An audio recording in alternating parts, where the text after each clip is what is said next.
Hello everyone, आप लोग कैसे हैं? आई होप आप लोग अच्छे होंगे, स्वस्थ होंगे, मस्त होंगे और आप लोग की एग्जाम की तैयारी भी बहुत ही अच्छी हो रहेगी। तो आज हम क्लास 10 के बच्चों के लिए चैप्टर नंबर 2 का जो है ना, साम्यवाद एवं समाजवाद, इसका ऑब्जेक्टिव हम कराने वाले हैं जो कि बहुत ही इम्पोर्टेंट है। तो आइए हम इसको देखते हैं। हमारा क्वेश्चन पहला कह रहा है कि रूस में जार का क्या अर्थ होता है। रूस में जार का क्या अर्थ होता है ना, तो आपका ऑप्शन है पीने का बर्तन, पानी रखने का मिट्टी का रूस का सामान या रूस का सम्राट। तो आपका ऑप्शन नंबर डी है ना, जो बिल्कुल राइट होगा। रूस का सम्राट, रूस का सम्राट कहने का मतलब होता है रूस का राजा, जहाँ वहां का जो शासन करता है ना राजा। सम्राट का क्या अर्थ होता है?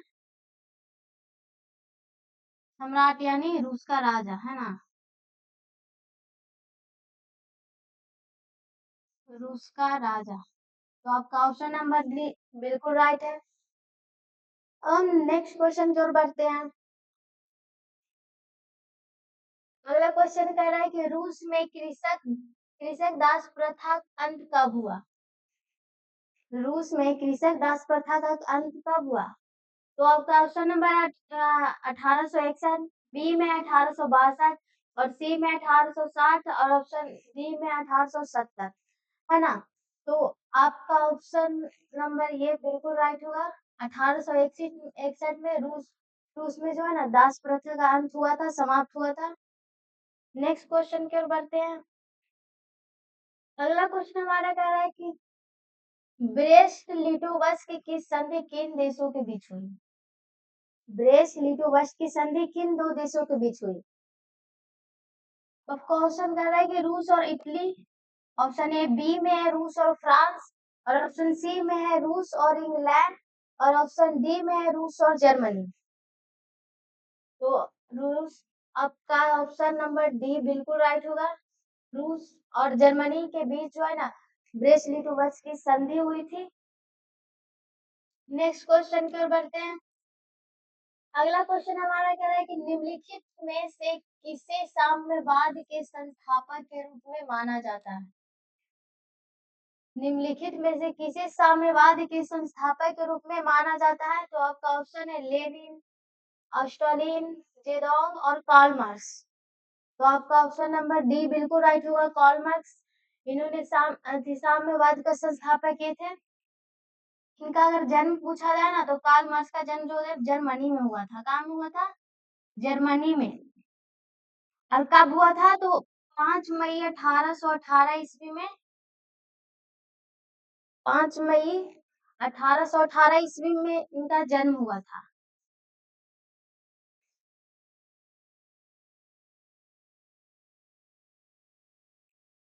हो गया। तो आपका ऑप्शन नंबर डी बिल्कुल राइट होगा। नेक्स्ट क्वेश्चन की ओर बढ़ते हैं। हमारा अगला क्वेश्चन कह रहा है कि साम्यवादी घोषणा पत्र के लेखक थे। साम्यवादी घोषणा पत्र के लेखक कौन थे? तो अभी हमने पिछले क्वेश्चन में देखा कि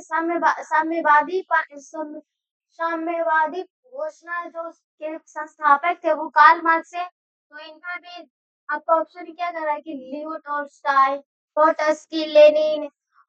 ऑप्शन डी में कह रहा है कार्ल मार्क्स और एंगल्स। तो आपका ऑप्शन नंबर डी बिल्कुल राइट होगा, कार्ल मार्क्स और एंगल्स।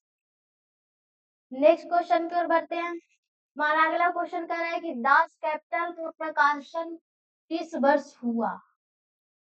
दास कैपिटल का प्रकाशन किस वर्ष हुआ? ऑप्शन कह रहा है कि 1848 में, 1864 में, 1867 में और 1883 ईस्वी में। तो आपका ऑप्शन नंबर बी जो है ना बिल्कुल राइट होगा। आपका ऑप्शन नंबर बी क्या होगा? बिल्कुल राइट होगा। 1800 18 सॉरी, आपका ऑप्शन नंबर सी राइट होगा। आपका ऑप्शन नंबर सी राइट होगा। तो दास कैपिटल का प्रकाशन 1867 ईस्वी में, और किसने किए थे? तो ये हमारे किए थे कार्ल मार्क्स ने। कौन किए थे? कार्ल मार्क्स ने किए थे दास कैपिटल का प्रकाशन 1867 ईस्वी में। क्लियर हुआ? अगले क्वेश्चन की ओर हम लोग बढ़ते हैं। तो अगला हमारा क्वेश्चन करेंगे, कार्ल मार्क्स का जन्म कहाँ हुआ था? कार्ल मार्क्स का जन्म कहाँ हुआ था? तो अभी हमने बताया कि कार्ल मार्क्स का जन्म कहाँ हुआ था और कब हुआ था। तो आप लोग इसका जवाब जल्द कमेंट में जरूर बताइए। आपका ऑप्शन है इंग्लैंड में, जर्मनी में, इटली में या रूस में। कहाँ हुआ था? तो इनका जन्म जो हुआ था ना, जर्मनी में हुआ था, बिल्कुल। और ऑप्शन नंबर बी राइट होगा। अब अगले क्वेश्चन की ओर हम लोग बढ़ते हैं। अगला हमारा क्वेश्चन क्या है कि बोल्शेविक क्रांति कब हुई? बोल्शेविक क्रांति कब हुई? ऑप्शन आपका कह रहा है जनवरी 1905 में, फरवरी 1917 में, नवंबर 1917 में, मई 1919 में। इनमें से आपका जो सही ऑप्शन है ना, वो सी नंबर होगा।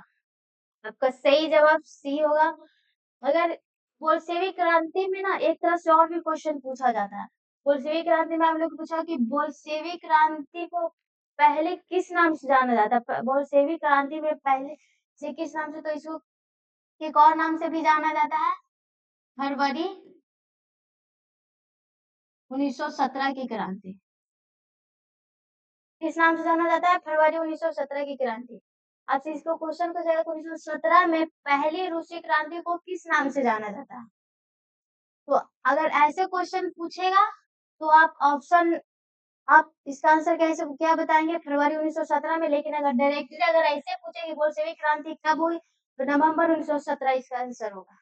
तो इसलिए आपका सही ऑप्शन सी होगा, नवंबर 1917 में। तो हम नेक्स्ट क्वेश्चन की ओर बढ़ते हैं। हमारा अगला क्वेश्चन कर रहा है कि युद्ध और शांति पुस्तक किसने लिखी? ये एक पुस्तक है और इनके राइटर कौन है, जो बताइए। ऑप्शन नंबर है ये आपका प्लेखानोव, ऑप्शन बी में बोल रहा है टॉल्स्टॉय, ऑप्शन सी में बोल रहा है कार्ल मार्क्स, और ऑप्शन डी में बोल रहा है क्या, तुर्गेनेव। तो इनके लेखक कौन है? तो इनके लेखक जो है ना, युद्ध और शांति पुस्तक नामक शांति का पुस्तक कौन लिखे थे? टॉल्स्टॉय। तो आपका ऑप्शन नंबर बी बिल्कुल राइट होगा। फिर हम नेक्स्ट क्वेश्चन की ओर बढ़ते हैं। हमारा अगला क्वेश्चन कर रहे हैं कि कार्ल मार्क्स की पुस्तक का क्या नाम है ना? कार्ल मार्क्स की पुस्तक का नाम है, क्या नाम है? तो आपका ऑप्शन क्या बोल रहा है कि युद्ध और शांति। ये तो बिल्कुल नहीं होगा, क्योंकि ये पुस्तक कौन लिखे थे? टॉल्स्टॉय लिखे थे ना, टॉल्स्टॉय लिखे थे। तो ये तो बिल्कुल नहीं है, तो ये ऑप्शन तो गलत हो गया। अगला है दास कैपिटल और कम्मी, ऑप्शन सी का क्या कर रहा है? Communist manifesto. तो ये भी तो बिल्कुल रॉन्ग नहीं होगा ये। ऑप्शन कह रहा है बी एवं सी दोनों। तो ये भी नहीं होगा। तो आपका ऑप्शन नंबर बी जो है ना, बिल्कुल राइट होगा, दास कैपिटल। दास कैपिटल को कौन लिखे थे? Karl Marx. इसका प्रकाशन भी कब किए गए थे? तो 1867 ईस्वी में। हमने पिछले क्वेश्चन में देखा कि दास कैपिटल का प्रकाशन जो है ना 1867 ईस्वी में किया था। और कौन किए थे? तो कार्ल मार्क्स किए थे ना। तो आपका ऑप्शन नंबर भी बिल्कुल राइट होगा। अब हम नेक्स्ट क्वेश्चन की ओर बढ़ते हैं। हमारा अगला क्वेश्चन कह रहा है कि रॉबर्ट ओवेन कहाँ के निवासी थे? रॉबर्ट ओवेन कहाँ के निवासी थे? तो आपका ऑप्शन कह रहा है फ्रांस के, जर्मनी के, ब्रिटेन के या ऑस्ट्रिया के। तो बताइए जल्दी से। आपका ऑप्शन नंबर जो है ना, ये बी बिल्कुल राइट होगा। आपका ऑप्शन नंबर बी बिल्कुल राइट होगा। जर्मनी के रॉबर्ट ओवेन जो है ना, कहाँ के निवासी? जर्मनी के। अब हम नेक्स्ट क्वेश्चन पे बढ़ते हैं। हमारा अगला क्वेश्चन क्या कर रहा है कि रूस की क्रांति, सॉरी, रूस के बोल्शेविक क्रांति का नेतृत्व किसने किए थे? रूस के बोल्शेविक क्रांति को और भी नाम से जाना जाता है, उसको बोल्शेविक क्रांति कहते हैं, नवंबर की क्रांति कहते हैं, और फरवरी की भी क्रांति कहते हैं। ये हुआ था कब? पहले इसके बारे में जान लेते हैं। तो बोल्शेविक क्रांति को, बोल्शेविक क्रांति कहिए या फिर इसी को हम फरवरी की क्रांति, या फिर इसी को हम नवंबर की क्रांति भी कहते हैं ना। इसी को हम नवंबर की क्रांति भी कहते हैं। वो हुआ था कब? 1917 ईस्वी में। अब कह रहा है कि इसके नेतृत्व कौन किए थे? क्रांति तो हुआ था लेकिन इसके नेतृत्व कौन किए थे? क्वेश्चन क्या कर रहा है? केरेंस्की ने, ट्रोट्स्की ने, लेनिन ने या फिर स्टालिन ने? तो बताइए जल्दी से। तो आपका ऑप्शन जो है ना, इसका नेतृत्व कौन किए थे? तो ये लेनिन किए थे। इसलिए आपका ऑप्शन नंबर बी सी बिल्कुल राइट होगा। इसका नेतृत्व लेनिन ने किए थे। तो अब हम नेक्स्ट क्वेश्चन की ओर बढ़ते हैं।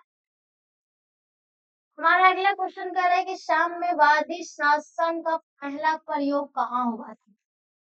साम्यवादी शासन का पहला प्रयोग आखिर कहाँ हुआ था? ये तो हमने पिछले क्वेश्चन में देखा कि साम्यवादी के संस्थापक कौन थे? तो इन्होंने तो कार्ल मार्क्स किए थे, है ना? कार्ल मार्क्स किए थे। लेकिन इसका पहला प्रयोग आखिर हुआ था कहाँ? तो आपका ऑप्शन क्या कर रहा है? रूस, जापान, चीन या क्यूबा? तो आपका इस चारों ऑप्शन में से ऑप्शन नंबर ये जो है ना, ए बिल्कुल राइट होगा। साम्यवादी शासन का पहला प्रयोग कहाँ किया गया था? तो रूस में किया गया था। तो हम अगले क्वेश्चन की ओर बढ़ते हैं। हमारा अगला क्वेश्चन कर रहा है कि समाजवादियों की बाइबिल किसे कहते हैं? समाजवादियों की बाइबिल किसे कहते हैं? आपका ऑप्शन क्या है? बार एंड पीस की, कम्युनिस्ट मैनिफेस्टो की, दास कैपिटल या फिर अप्रैल थीसिस की? तो आपका ऑप्शन नंबर ये जो है ना, सी बिल्कुल राइट होगा। दास कैपिटल की। समाजवादियों को बाइबल किसे कहा जाता है? दास कैपिटल की। अब ये भी पूछेगा आपसे अपडेट कि इसको, इसके लेखक कौन है? दास कैपिटल को लिखे कौन है? ये हमारे हैं कार्ल मार्क्स। Karl Marx. और इसका प्रकाशन कब किए थे? तो 1867 इसमें किए थे ना। दास कैपिटल को किसके बाइबिल कहा जाता है? तो समाजवादियों का बाइबिल कहा जाता है ना। तो इसलिए आपका ऑप्शन नंबर सी बिल्कुल राइट होगा। तो हम अगले क्वेश्चन की ओर बढ़ते हैं। हमारा अगला क्वेश्चन कर रहा है कि बोल्शेविक दल का कार्यक्रम अप्रैल थीसिस किसने लिखा? बोल्शेविक बोल्शेविक दल का कार्यक्रम अप्रैल थीसिस किसने लिखा आखिर, है ना? तो आपका ऑप्शन क्या कर रहा है? स्टालिन, ट्रोट्स्की, लेनिन या गैरीबाल्दी? तो जल्दी जल्दी से इसका जवाब बताइए। तो आपका ऑप्शन नंबर सी बिल्कुल राइट होगा। लेनिन ने, है ना? अगले क्वेश्चन की ओर हम लोग बढ़ते हैं। हमारा अगला क्वेश्चन क्या कर रहा है कि रूस में अल्पमत वाला दल क्या कहलाता है? रूस में अल्पमत वाला दल क्या कहलाता है ना? आपका ऑप्शन कह रहा है बोल्शेविक, मेंशेविक, सर्वहारा वर्ग या फिर इनमें से कोई नहीं? तो आपका ये, इसका सही जवाब जो हो जाएगा ना, ये मेंशेविक होता है। Option number B. अल्पमत वाला दल इसी किसी को कहा जाता है? तो मेंशेविक को कहा जाता है। इसलिए इसका ऑप्शन नंबर बी बिल्कुल राइट होगा। अब हम नेक्स्ट क्वेश्चन की ओर बढ़ते हैं। हमारा अगला क्वेश्चन कर रहा है कि रूस में प्रति रूस में प्रतिनिधित्वात्मक संस्था ड्यूमा का गठन कब हुआ?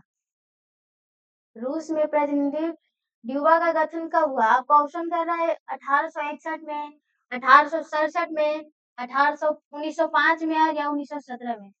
तो और ये तो ऑप्शन नहीं होगा क्योंकि 1861 में तो वो तो दास प्रथा का अंत हुआ था, है ना? दास प्रथा का क्या हुआ था? अंत हुआ। तो ऑप्शन नंबर ए तो बिल्कुल नहीं होगा, ये हमारा रॉन्ग है। 1867 भी नहीं होगा, ऑप्शन नंबर बी भी गलत है क्योंकि 1867 ईस्वी में दास कैपिटल पुस्तक का प्रकाशन हुआ था, है ना? दास कैपिटल पुस्तक का प्रकाशन हुआ था।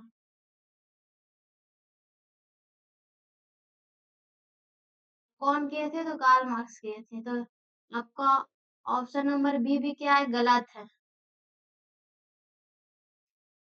ऑप्शन नंबर डी कह रहा है 1917। तो ये भी नहीं होगा क्योंकि 1917 में तो बोल्शेविक क्रांति हुआ था। 1917 में क्या हुआ था? बोल्शेविक क्रांति। तो ये ऑप्शन नंबर डी भी आपका क्या है? गलत है।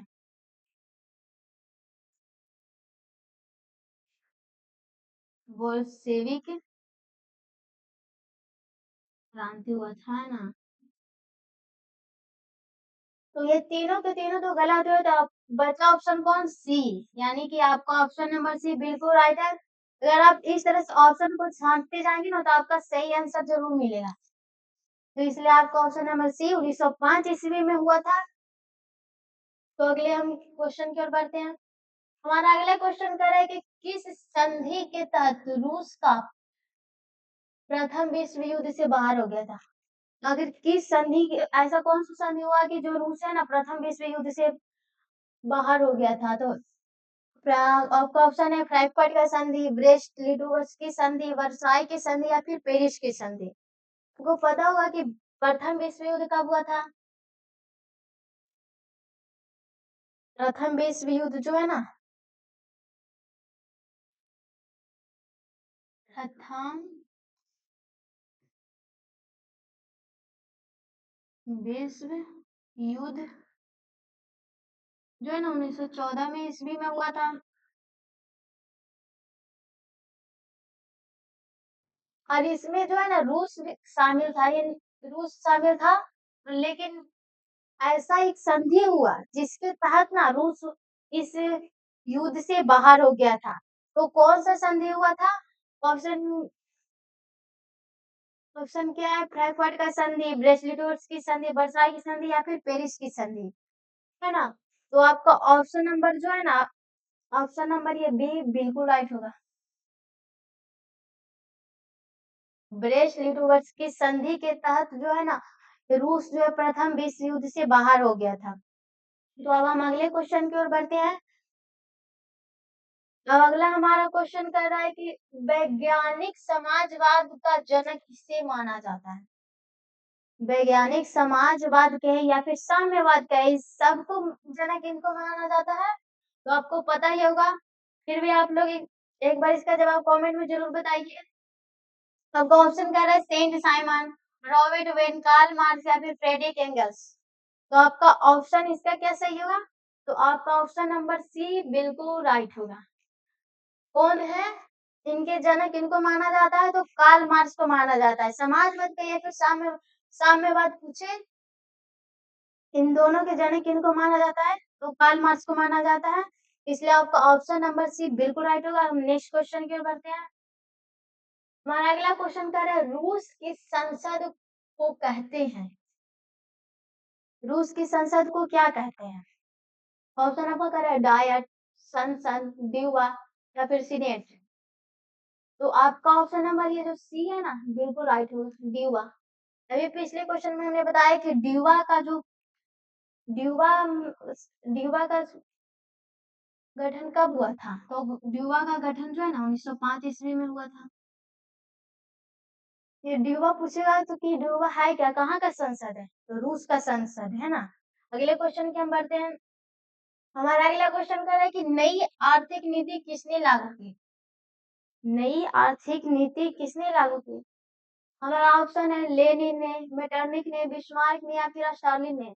तो आपका ऑप्शन नंबर ये बिल्कुल राइट होगा, लेनिन ने नई आर्थिक नीति। अभी पूछा भी जाता है कि नई आर्थिक नीति लेनिन ने बनाई थी, लेकिन कब लागू की थी?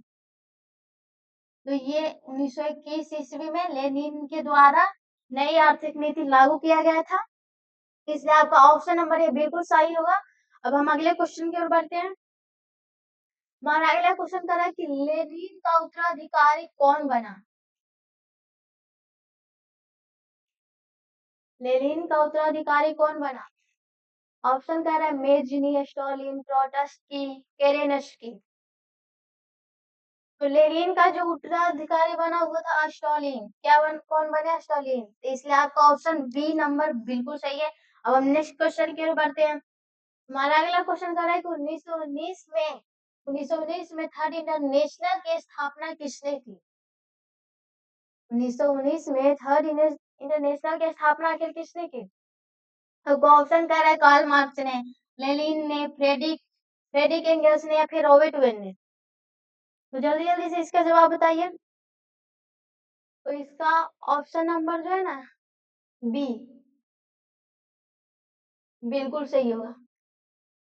लेनिन ने जो है ना थर्ड इंटरनेशनल की स्थापना की थी। कब किए थे? तो 1919 ईस्वी में किए थे, है ना। अब अगले क्वेश्चन की ओर। एंड 1917 की पहली रूसी क्रांति किस नाम से जानी जाती है? हमने पहले भी बताया कि अगर पहली करके पूछे कि देखो, ये रूसी क्रांति को कई नाम से भी जाना जाते हैं। इसे रूसी क्रांति कहिए या फिर इसी को बोल्शेविक क्रांति भी कहते हैं। बोल्शेविक क्रांति, इसी को हम फरवरी की क्रांति, या फिर इसी को हम नवंबर की क्रांति भी कहते हैं, है ना।